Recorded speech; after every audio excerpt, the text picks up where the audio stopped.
नमस्कार. आपण पाहत आहात टोला न्यूज. लढा बहुजनांच्या हक्काचा. अखेर धनंजय मुंडेंनी दिला राजीनामा. मुख्यमंत्री देवेंद्र फडणवीस यांनी स्वीकारला. गेल्या अनेक दिवसांपासून वादात अडकलेले मंत्री धनंजय मुंडे यांनी अखेर मुख्यमंत्री देवेंद्र फडणवीस यांच्याकडे राजीनामा सोपवला आहे. बीडच्या मस्साजोग येथील संतोष देशमुख हत्या प्रकरणात धनंजय मुंडे यांच्या राजीनाम्यासाठी विरोधकांनी दबाव वाढवला होता. संतोष देशमुख हत्येतील मुख्य आरोपी वाल्मिक कराड हा धनंजय मुंडे यांचा निकटवर्ती असल्याचं बोललं जात होतं.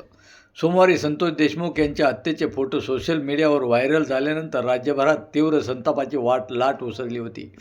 त्या पार्श्वभूमीवर धनंजय मुंडे यांचा राजीनामा मुख्यमंत्र्यांनी घेतला आहे. धनंजय मुंडे यांचा राजीनामा घ्यावा अशी मागणी विरोधकांनी लावून धरली होती.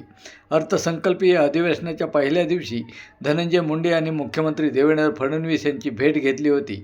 या भेटीनंतर रात्री उशिरा मुख्यमंत्री देवेंद्र फडणवीस आणि उपमुख्यमंत्री अजित पवार यांची बैठक झाली. त्यातच संतोष देशमुख यांच्या क्रूर हत्येचे फोटो सोशल मीडियावर व्हायरल झाले. हे फोटो पाहून लोकांमध्ये संताप पसरला.